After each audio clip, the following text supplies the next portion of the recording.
ഭാരതത്തിന്റെ പാരമ്പര്യമായ സനാതന ധർമ്മത്തെ ഇല്ലാതാക്കുന്നതിന് വേണ്ടി ഹിന്ദു ഭീകരത ഉണ്ടെന്ന് സ്ഥാപിക്കാൻ സോണിയാഗാന്ധി പിൻസീറ്റിലിരുന്ന് ഭരണം നടത്തിയ 2004 മുതൽ 2014 വരെയുള്ള കാലഘട്ടങ്ങളിൽ ശ്രമിച്ചു എന്ന് പറഞ്ഞ് വയ്ക്കുകയാണ് ആഭ്യന്തര സുരക്ഷയുമായി ബന്ധപ്പെട്ട് അക്കാലത്ത് പ്രവർത്തിച്ച കേന്ദ്ര ആഭ്യന്തര വകുപ്പ് അണ്ടർ സെക്രട്ടറി RVS മണി.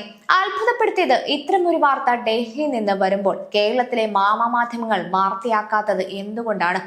മനോരമ, മാതൃഭൂമി, ഏഷ്യാനെറ്റ്, മാമാ ചാനലുകൾ എന്തേ അന്തിച്ചർച്ച നടത്താത്തത്? 2008 മുംബൈ ഭീകരാക്രമണത്തിന് നേതൃത്വം നൽകിയ ജെയ്ഷെ മുഹമ്മദ് എന്ന ഭീകര സംഘടനയ്ക്കും പാകിസ്ഥാൻ ചാര സംഘടന ISIക്കും ഒത്താശ ചെയ്യുന്ന വിധത്തിൽ കോൺഗ്രസ് നേതാക്കൾ പെരുമാറിയെന്നാണ് മണി പറയുന്നത്. മുംബൈ ഭീകരാക്രമണത്തിൽ പിടിക്കപ്പെട്ട ഏക തീവ്രവാദിയായ അജ്മൽ കസബിന്റെ കൈത്തണ്ടയിൽ കാവിച്ചരട് കെട്ടിയിരുന്നു. ഇത് സൂചിപ്പിക്കുന്നത് ഹിന്ദു തീവ്രവാദിയാണ് അജ്മൽ കസബ് എന്ന് വരുത്തി തീർക്കാൻ ഗൂഢാലോചന നടന്നു. കോൺഗ്രസ് പോലെ തന്നെ കമ്മ്യൂണിസ്റ്റ് പാർട്ടികളുടെയും പുലമ്പുന്ന വാക്കാണ് ഹിന്ദു ഭീകരത.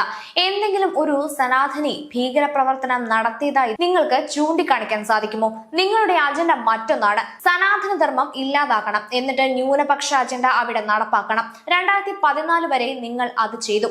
നരേന്ദ്രമോദി അധികാരത്തിൽ എത്തിയതോടുകൂടി സനാതനികൾക്ക് കാര്യങ്ങൾ മനസ്സിലായി. കേരളത്തിലെ ഹിന്ദുക്കൾ മനസ്സിലാക്കി വരുന്നതേയുള്ളൂ. രാഹുലും വേണുഗോപാലും ഇതിനെക്കുറിച്ച് എന്തെങ്കിലും അഭിപ്രായം പറയുന്നേ? കേൾക്കാൻ കാതോർത്തിരിക്കുകയാണ്. നെഹ്റുവിയൻ കോൺഗ്രസ് മുതൽ സോണിയ കോൺഗ്രസ് വരെ തുടരുന്ന നയം രാജ്യവിരുദ്ധതയും ന്യൂനപക്ഷ പ്രീണന രാഷ്ട്രീയവുമാണ്.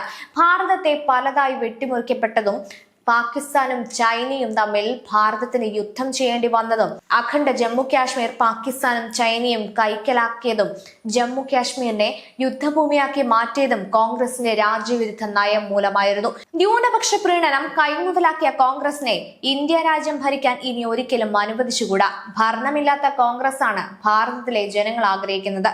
നരേന്ദ്രമോദി ആയിരുന്നു ഭാരതത്തിന്റെ അവിഭക്ത പ്രധാനമന്ത്രിയായിരുന്നുവെങ്കിൽ രാജ്യം ചൈനയെ പോലെ വളർന്ന് പണ്ടേ വികസന രാജ്യമാകുമായിരുന്നു.